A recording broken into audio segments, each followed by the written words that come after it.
Take off the work boots, old man. Let's see if the military taught you anything useful.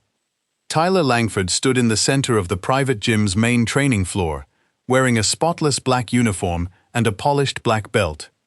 More than 50 members surrounded the mat. Several held phones.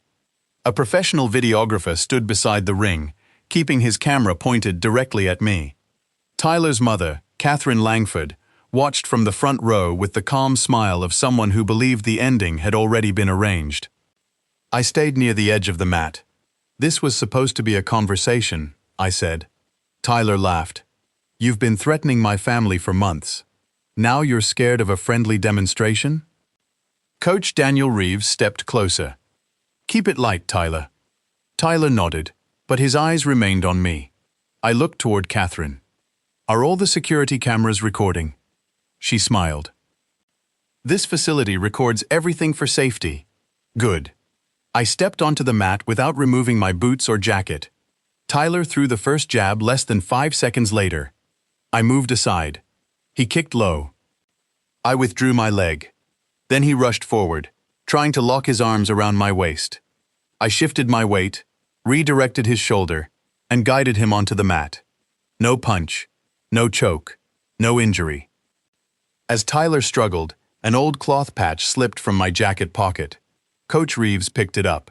His face changed when he read the words, "Grey Wolf." "Who gave you this call sign?" he asked. I looked at him. Men who came home because they listened. The gym went silent. But the patch was not the evidence Catherine needed to fear. That evidence was already stored on her own security system. 3 months earlier, I returned to the house where my Uncle Robert had raised me. My parents died in a highway accident when I was 12. Robert never married and never had children of his own, but he took me in without hesitation. His house was small compared with the luxury homes surrounding it. It had faded brick walls, a detached workshop, and a narrow stone driveway running between 2 cedar fences. Robert and I had laid those stones ourselves when I was 16. He taught me how to mix mortar, repair engines, and keep promises, even when nobody was watching. After I joined the Navy, I came home whenever duty allowed. Years passed quickly. Then Robert's heart began failing. By the time I returned for good, he was gone. Inside his desk, I found the original deed, old survey maps, and a box containing photographs from my service. At the bottom was a letter. Michael, this house gave you a place when you had nowhere else. Don't let anyone convince you it means less because it looks small. I read it at the kitchen table where Robert had helped me finish school assignments decades earlier. The property was not valuable because of its size. It was valuable because it had been the first place where I belonged. I decided not to sell. I repaired the roof, cleared the workshop, and replaced broken stones in the driveway. 2 days later, a black luxury SUV stopped outside. Catherine Langford stepped out carrying a leather portfolio. Her family owned the mansion next door, the private gym across town, and much of the undeveloped land behind my house. She looked at my old truck before looking at me. Then she said, "We should discuss your driveway." That was how the pressure began. Catherine called her offer an access partnership. The contract gave the Langford family permanent rights to use my driveway and rear gate for deliveries, construction vehicles, and emergency traffic. In return, they offered a one-time payment that was far below the value of the access. "I'm not interested," I said. She kept the contract open. "You haven't reviewed the full proposal. I reviewed the part where you control my road. It would be professionally maintained. It would still belong to me." Catherine smiled patiently. "The neighborhood is evolving. Your property sits beside a major investment. That investment is not my responsibility." Her family planned to build the Langford Athletic Resort behind the existing homes. The project included a private gym, recovery spa, villas, underground parking, and a VIP entrance. The most convenient route crossed my driveway. Without it, the Langfords would need to build a road around a steep wooded slope. That would cost millions. Catherine glanced toward my workshop. "You should consider whether this property still fits the direction of the community. It fits the name on the deed." Her smile disappeared. "You don't fit what this neighborhood is becoming. I'm not required to." She closed the portfolio. Before leaving, she warned me that emergency access regulations might limit my ability to block the driveway. The next morning, I found survey stakes beside the cedar fence. 2 workers from a Langford contractor had entered without permission. I photographed the stakes and removed them. That afternoon, the HOA sent me a violation notice. It claimed my rear gate obstructed emergency access. The second notice arrived the following day. My truck was now a visual blight. The Langfords had received my answer. They had simply decided not to accept it. The violations came faster after that. My security cameras were described as a privacy concern. The workshop was labeled an unapproved structure. The rear gate was called a safety hazard. My old truck supposedly lowered property values. One anonymous complaint claimed I had threatened a contractor. Another described me as a mentally unstable veteran. Catherine signed every rejection of my appeals. I read the HOA bylaws from beginning to end. The driveway was not listed as common property. No recorded easement crossed my land. The gate met county requirements. The cameras recorded only my doors, workshop, and private road. I responded with maps, photographs, and cited rules. Catherine replied with the same language every time. Community safety. Neighborhood standards. Responsible compliance. She never addressed ownership. One afternoon, an HOA inspector arrived with 2 security employees. He demanded to inspect my workshop. "Show me the authority allowing entry," I said. "This concerns public safety. This is private property." Catherine called his phone. "Michael, refusing inspection makes you appear uncooperative. It makes me the homeowner. We may seek emergency access." That phrase mattered. A temporary safety order could restrict my use of the driveway while officials reviewed the dispute. During that period, the Langfords might send vehicles through and later claim the access had become established. I installed another camera above the rear gate. I also placed a recorder inside the workshop. Every visit was documented. Every letter was copied. Every social media accusation was saved. Catherine believed the growing file made me look difficult. She did not understand that the same file was becoming evidence of selective enforcement. Then her son Tyler began posting videos about me, and the campaign shifted from paperwork to public humiliation. Tyler Langford was 26 and had spent most of his life being told he was impressive. He held a black belt, competed in kickboxing events, and appeared in advertisements for the family gym. His social media pages were filled with training clips, luxury cars, and motivational speeches about strength. His first video about me was recorded at the entrance to my driveway. "The bitter veteran next door thinks he owns the whole neighborhood," he told his followers. I did own the driveway. That fact was less entertaining. A week later, Tyler parked his sports car across my gate. I walked outside and asked him to move it. He immediately raised his phone. "Why are you approaching me aggressively? I'm asking you to leave my driveway. My mother says this is shared access. Your mother is wrong."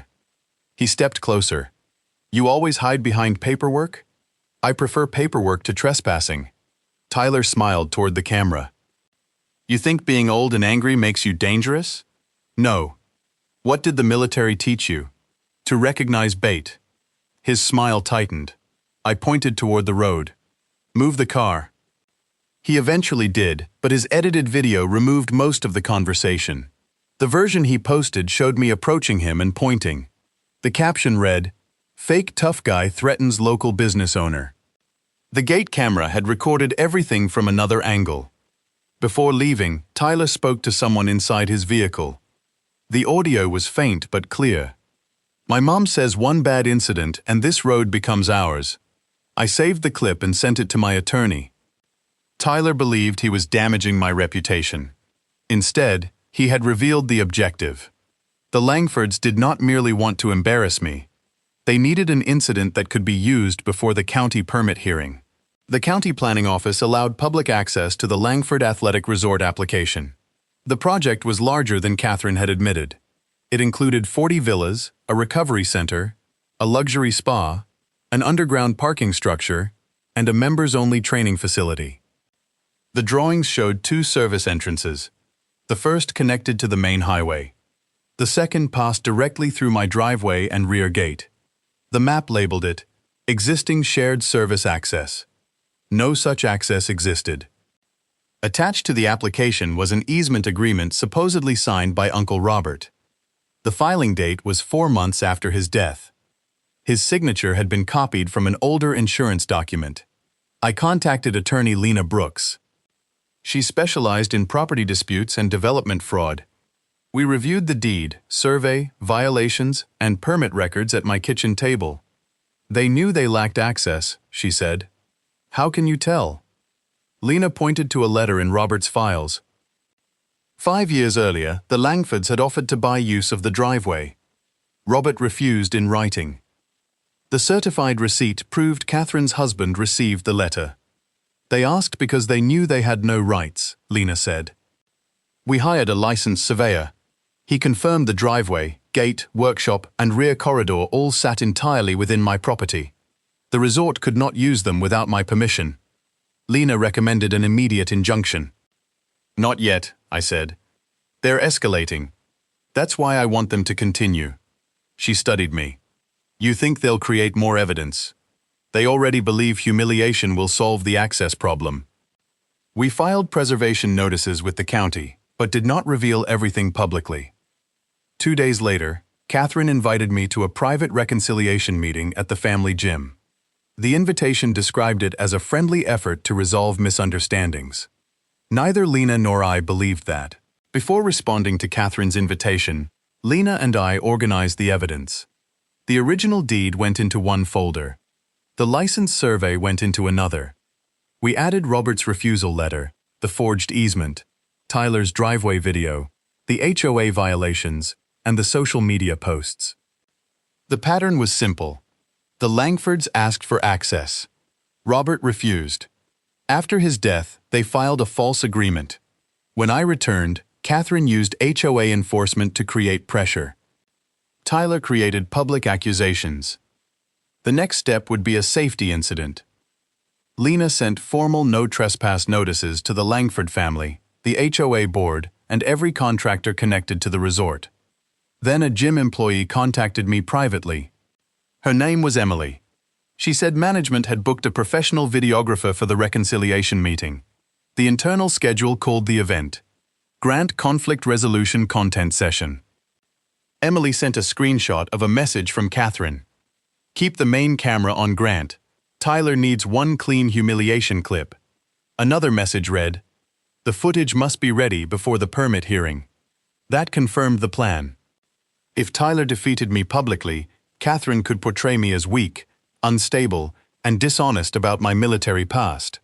If I reacted violently, she could seek a protective order.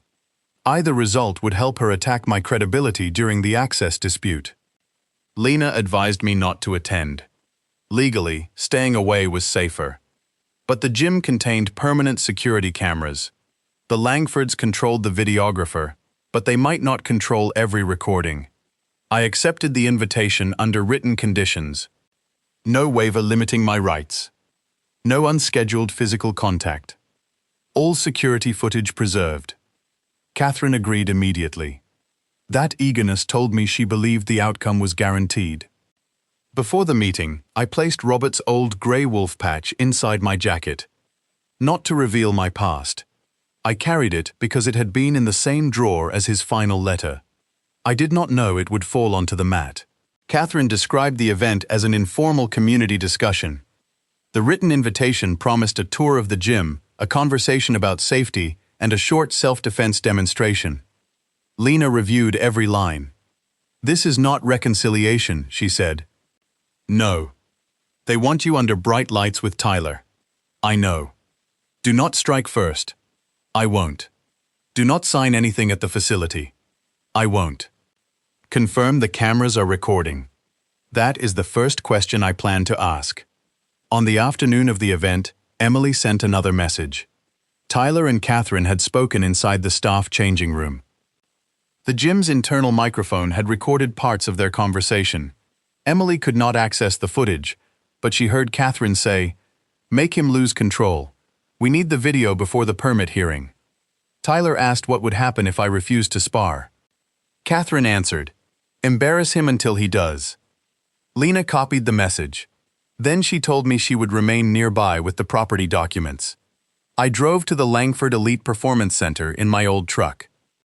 Luxury cars filled the parking lot. A banner above the entrance read, "Discipline defines character." Inside, Tyler's followers and gym members surrounded the main mat. The videographer adjusted his equipment. Catherine wore a microphone. Coach Daniel Reeves approached me and introduced himself. He seemed professional and slightly uncomfortable. "I was told this would be controlled," he said. "So was I." He looked toward Tyler. "If anything changes, I stop it." "I hope you do." Catherine took the microphone and began discussing community safety. Then she introduced Tyler as an example of discipline. Within minutes, the reconciliation meeting had become a public performance. The audience was not there to hear both sides. They were there to watch Tyler teach the old neighbor a lesson. The Langford gym looked more like a luxury hotel than a training facility. Glass walls surrounded the central floor. Digital screens displayed Tyler's competition highlights. The audience included wealthy members, local influencers, and several HOA residents. Catherine stood beside the mat. "Conflict often comes from misunderstanding," she said. "Today we hope to show that disciplined people can resolve disagreements safely." She looked directly at me. The videographer followed her gaze. Tyler stepped onto the mat and performed combinations with a younger athlete. His movements were fast and polished. The partner attacked predictably and fell on cue. After the demonstration, Catherine turned toward me. "Michael, perhaps you'd like to participate." "No, thank you." Tyler laughed. "You came all this way to hide near the wall." "I came to discuss the property dispute." "This is about character." "No, it's about a driveway." The audience murmured. Tyler walked toward me. "You tell everyone you served." "I don't tell anyone anything." "If you really served, prove it." Coach Reeves stepped between us. "Tyler, keep this respectful." Catherine smiled. "It's only a friendly demonstration." Tyler pointed toward my boots. "Take them off, old man." I looked toward the ceiling cameras. "Are all security cameras recording?" Catherine answered immediately. "This facility records everything for safety." Good. Her confidence weakened slightly. I removed neither the boots nor the jacket. Then I stepped onto the mat. Tyler raised his hands and smiled toward the live stream camera. He believed the audience, the equipment, and the location belonged to him. What he did not understand was that complete footage rarely belongs to the person who tells the first story. Sometimes it belongs to whoever remains calm long enough to request it. Tyler bounced lightly on his feet. "Hit me." "No. You don't know how. I'm not here to fight." He glanced toward Catherine. She gave a small nod. Tyler threw a quick jab. I moved outside the line. He followed with another punch and a low kick. I withdrew my leg without countering. Some members laughed. Tyler heard them. His movements became harder. Coach Reeves raised one hand. "Keep it controlled." Tyler attempted a headlock. I turned my shoulder, removed his grip, and stepped away. "Stop," I said. He smiled, but his face had reddened. "You're running. I'm giving you exits." He rushed again. This time he attempted a double-leg takedown. I lowered my center of gravity and redirected his shoulder. His momentum carried him sideways. I guided him onto the mat without dropping my weight on him. Tyler tried to roll. I controlled his wrist and secured his shoulder. No strike, no choke, no unnecessary pressure. Stop resisting. "Get off me." "When you stop." Coach Reeves moved closer. "Tyler, tell him you're done." Tyler remained silent for several seconds. Then he exhaled. "I'm done." I released him immediately and stepped back with my hands open. The entire exchange had lasted less than a minute. Tyler stood and looked toward the cameras.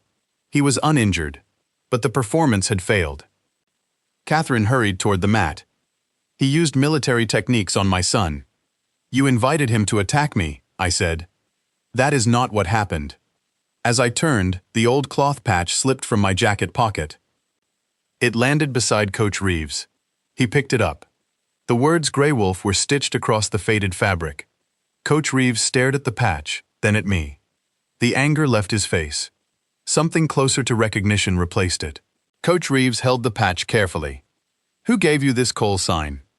I looked at the worn stitching. Men who came home because they listened. Reeves took one step back. He had served in a Navy support unit before becoming a coach. He knew the stories associated with Grey Wolf. Not public stories, training room stories. Accounts of a senior instructor who taught rescue teams how to control armed threats inside narrow spaces without losing the hostage. Reeves faced the audience. This man trained special operations rescue teams before Tyler learned how to throw a punch. Catherine moved toward him. "Daniel, this is irrelevant." "No," Reeves said. "It explains what we just watched." Tyler stared at me. "You trained SEALs?" "I trained men to bring people home." Reeves pointed toward the mat. Michael had several opportunities to strike. He didn't. He released every position when Tyler stopped resisting. Catherine raised her microphone. "My son was humiliated in his own facility. He was protected from his own lack of control," Reeves replied. The audience became quiet. The words carried more weight coming from Tyler's coach. Catherine turned toward the videographer. "End the live stream." Reeves stepped in front of the camera. "No. Preserve everything. This is my facility." And this was presented as a safety demonstration. Tyler looked toward his mother. "You said he was a fake veteran." "I said his background was unclear." "You told me he threatened you." "Not now." The main microphone was still active. Everyone heard her. Then Lena Brooks entered the training floor carrying a black document case. Catherine recognized her from the property correspondence. Her face changed. I stepped off the mat. "The sparring was never the real issue," I said. Lena placed the case on a nearby table. "This meeting was arranged because the Langford Resort needs Mr. Grant's private driveway." Now the audience understood that the confrontation had not been spontaneous. It had been designed to create evidence. The gym manager initially refused to open the security archive. Then Lena presented the written agreement requiring preservation of all footage. Coach Reeves supported the request. A police officer was called to supervise. The staff changing room video played first. Catherine stood near the lockers speaking to Tyler. Her voice was clear. "Make him lose control. We need the video before the permit hearing." Tyler asked, "What if he won't fight?" "Embarrass him until he does." The next clip showed Catherine briefing the videographer. "Keep the camera tight on Grant. We need anger, threats, or physical contact." She instructed him not to include Tyler's initial provocation if the footage needed editing. Members in the room began murmuring. Tyler watched his mother on the screen. "You told me this was about protecting the gym." Catherine folded her arms. "It was about protecting our investment." That sentence was recorded too. Lena then played the full sparring footage from 3 ceiling cameras. It showed Tyler attacking first. It showed me retreating. It showed Coach Reeves warning him. It showed Catherine signaling for him to continue. The live stream angle had made the event look uncertain. The security footage did not. Catherine pointed toward the screen. "He entered the mat voluntarily." "He agreed to a demonstration," Lena said, "not a staged assault designed to influence a land use hearing." The police officer requested copies of every recording. The videographer surrendered his memory cards. Catherine tried to stop him. The officer warned her that destroying or altering evidence could create additional legal consequences. Tyler sat on the edge of the mat. For the first time, he seemed less angry at me than at his mother. He had believed he was defending the family. Now he understood that he had been used as a camera prop. Lena opened the document case. "The footage explains how they planned to discredit Mr. Grant," she said. "The property records explain why." Lena placed the original deed on the table. Then came the survey map. The driveway, rear gate, and delivery corridor were outlined in red. Every inch belonged to my property. The resort plan appeared next. Its VIP and emergency entrance crossed the same road. Without that access, the Langfords would need to build a longer route through steep wooded terrain. The cost would increase by several $1 million. Lena displayed the false easement supposedly signed by Uncle Robert. Beside it was his death certificate. The filing date came 4 months after his death. Coach Reeves looked toward Catherine. "You forged this?" "Our attorneys handled the filing," she said. Lena added Robert's refusal letter. It proved the Langfords had asked for access years earlier and had been denied. Then came Tyler's driveway video. The unedited footage captured him saying, "My mom says one bad incident and this road becomes ours." Catherine called it a joke. Lena displayed the internal gym message. Tyler needs one clean humiliation clip. The final document was an email between Catherine and the project's permit consultant. A safety-based restriction against Grant could create temporary control of the access corridor before the hearing. The room went silent. Lena faced the members, officers, and HOA representatives. "You did not invite Mr. Grant here to reconcile." She looked directly at Catherine. "You invited him to become evidence." The plan depended on 2 possible outcomes. If Tyler defeated me, the Langfords would claim I had exaggerated my background and could not be trusted. If I injured Tyler, they would call me violent and seek a protective order. Either way, they intended to attack my credibility before the permit board. Catherine believed the gym cameras would support her story. Instead, they had recorded the conspiracy. The police preserved the files. The county hearing was scheduled for the following week. This time, Catherine would not control the room, the microphone, or the footage. The county hearing chamber was full. Gym members, HOA residents, reporters, contractors, and investors occupied every seat. Catherine sat beside her husband and their attorneys. Tyler sat behind Coach Reeves. He did not wear his black belt. Lena began with the deed and survey. The commissioners confirmed that the driveway was private. Then she presented Robert's refusal letter. The Langfords had known for years that no access right existed. The forged easement appeared on the screen. Robert's death certificate appeared beside it. A commissioner asked Catherine's attorney to explain the filing date. He requested additional time.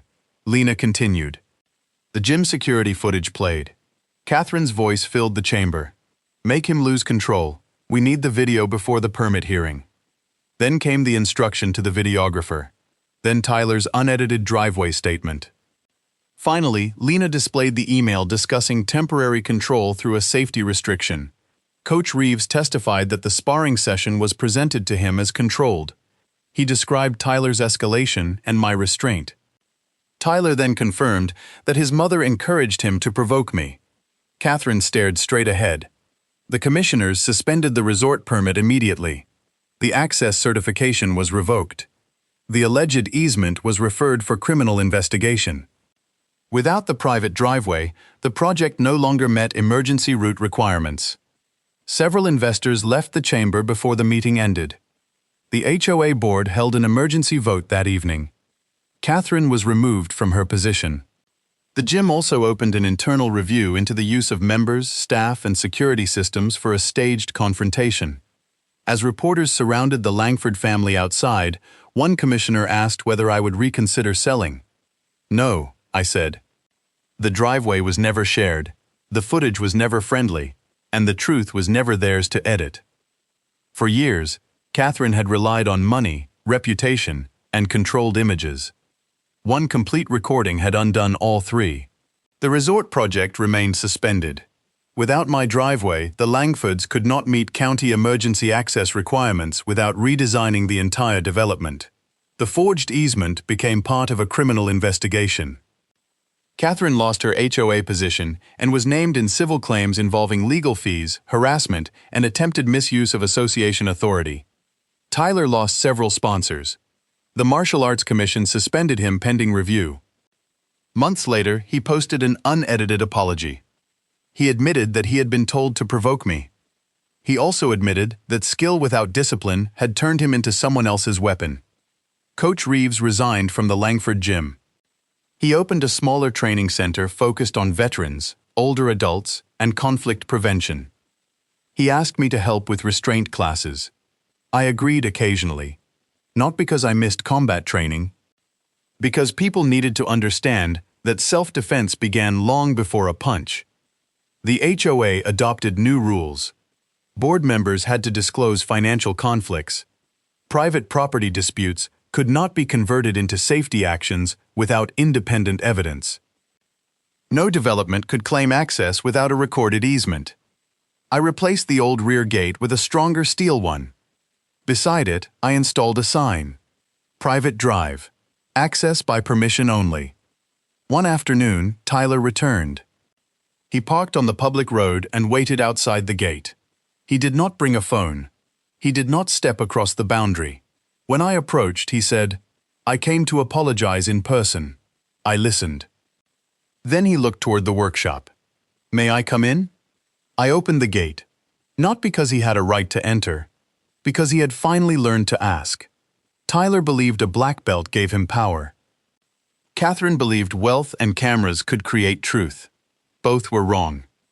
The Langford plan failed because of a valid deed, complete footage, an honest witness, and one man disciplined enough not to become the evidence they needed.